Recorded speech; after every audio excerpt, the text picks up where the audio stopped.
Good morning. It is Rick from the Core Knife Network showing up for another vlog. It's gonna be a good one. Today I was out of the hospital doing all kinds of things. I didn't even get my camera out except for this one beautiful shot of this. Check this out.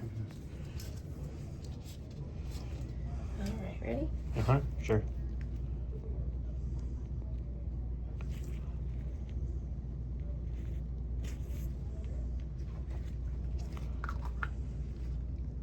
You got me the first time. Yep. Fantastic. You're good at this. Thank you. You're welcome. They're all good here. I had a problem in Unity Point in Des Moines. Oh, yeah. Oh, they were horrible. I don't know what their problem was, but they could not hit me. And I tell them it's right here, and they'd search all over for a vein, the little tiny vein, and I'd be like,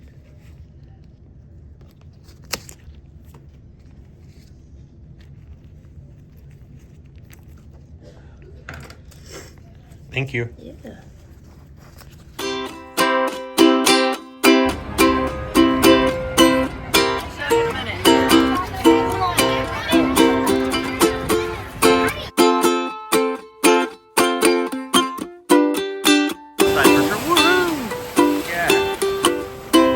Well, I got my A1C back, 4.8, the best it's ever been on the Mounjaro. That's what I wanted to be on, and I'm on Mounjaro now, and I'm losing weight, and I'm feeling great. Just went up to the highest dosage, so I've lost, since I started Mounjaro, I was 267, I think, so I've lost about, 40 pounds. So I've lost 40 pounds on the Mounjaro.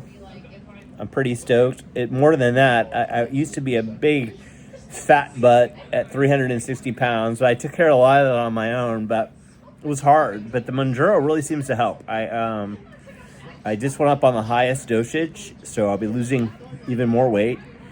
And that's good. I really appreciate what the A1C's done for my diabetes, mainly because I was like way above like 7 prior to this. I went on Ozempic, and that was satisfactory, but Mounjaro has really helped. It's a good drug. I like it. I think I'll stay on it, but I don't know what else I'm gonna do with my day. I did a lot. I had my CPAP. They think I see a cardiologist Monday because I kept waking up at night with like sweats and stuff, and they think what's going on is that they increased the pressure on my CPAP, which is, people know what CPAPs are. They're a machine that goes in my nose and my mouth at night when I sleep. I've been wearing one since I was in my 30s when I was really big. Never got off it. They always said you could get off it. I never got off it. And now they increased the pressure, so that'll help me sleep at night. I need a new mask. I got to get one of those. I'll call today and get one ordered. And but other than that, I'm pretty satisfied with my health. I kind of stopped going to the emergency room. That's something that I haven't been able to quit doing since, I've been going back and forth to the emergency room now. It seems like forever, and that's not good. But the more and more they add, you go, they're going to find something eventually, and hopefully it's just the pressure and I don't have a heart problem, because all my tests are coming back good, like A1C 4.8. I bleed a little bit more because one of the medicines I'm on. I'm on just stuff. So I'm pretty satisfied. Mental health is relatively stable. I'm not having any like psychosis, thank God. So pretty satisfied. I had psychosis about 2.5 years ago, and that was the scariest experience I've ever had in my life. Did things I just couldn't. A normal person doesn't do. Normal people don't do that. And that was the scariest experience of my bipolar experience. Rage, things I don't normally have, like rage issues that I just couldn't understand. And I luckily got help about, 2 years ago. I went in the hospital for a week, and they got it all straightened out. I had a drug they took off when I had that whole Alzheimer's thing. They took me off most of my medications, except the baseline. And they never put me back on them.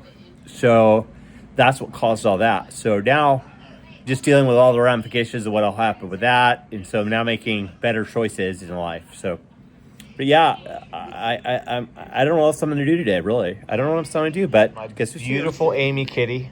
Oh, she's so cute. She's so cute. I love her, and I'm so grateful for her. She's the one who wakes me up in the middle of the night when I'm not breathing right. She'll like notice and claw at my face and my mask to let me know that I'm not sleeping correctly. She's an amazing cat. Street cat. Unwanted homeless mother. Take it in. My cousin brought her to me. And we've been happy as can be forever. And she just enjoys this kind of life with me. And we're moving to a bigger place eventually. I got to start packing up and doing that eventually. But that'll all happen next month. Things to come. And here's my beautiful baby.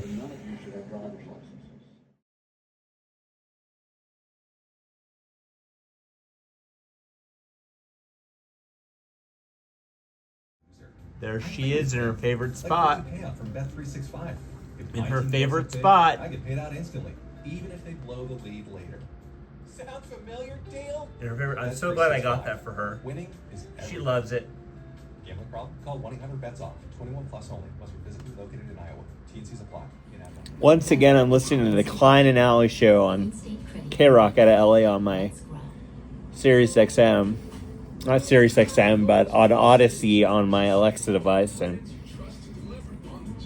they're taking this exam for the DMV. They're like gonna have, like, one of them's gonna have to go to the DMV to take a test, take a class.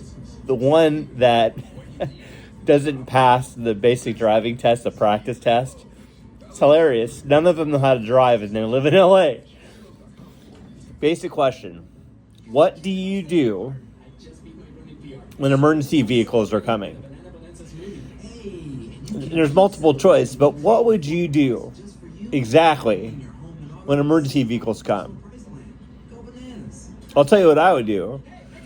I would slow, signal, pull over to the right-hand side of the road, get the hell out of the way, wait for the vehicles to pass, and then leave. These people have no idea how to drive, and they live in Los Angeles. Blows my mind. So what would you do if emergency vehicle come? Would you just get the hell out of the way, go anywhere? Or would you pull over to the right-hand side of the road and get out of the way? I think about what I would do. And the proper way is get on the right hand side of the road, right? Stop and get out of the way and stay there until the emergency vehicles pass. I've seen the craziest things. I have seen people freeze behind the wheel where they won't move at all. They just sit there and they're in the way. I've seen that a lot. People don't know what to do. I know we learned this stuff I learned in 10th grade. So, but I've taken the driving test probably 4 times in my life. One for a chauffeur license so I could drive Uber. And I failed in Adel, Iowa. I failed for my first chauffeur license. I did not completely stop. The only traffic thing time I've ever failed. When I was 17, I got my driver's license. At the DMV, I watched burn down during the LA riots, which was wild. That was on Redondo Ave in Long Beach. They burned the DMV, and I got to watch. It was kind of sad at the same time, but I don't know. It was just cathartic sitting and watching the DMV burn. That and a few liquor stores and, all that. That's the LA riot thing in 92. It's good memories and bad memories of that time. So, but yeah, I passed most of my driver's tests, and I don't know when I'll have to take a written test again, but I'm pretty sure I'll pass it. I always attribute it to being an LA driver, a big city driver, because I just learned that. But this proves it. These people live in LA and can't drive. Simple answer. Well, my Walmart delivery arrived downstairs today. My prescription. They're not supposed to do that. I think that's a reason I pay them. His tip dwindled big time, but we'll go get it. How's it going? Good, how are you? Good, thank you.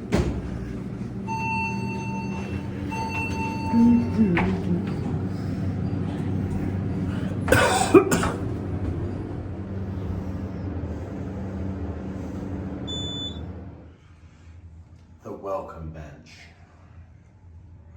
He must have thought this was acceptable. Honestly, if having to walk downstairs to get my pills is the worst thing that happened to me all day, pretty good day. With that, I think I'll end the vlog. It's Rick from the Unrecognizable vlog, well, the Corn Life Network vlog, signing out. Have a good one, everyone.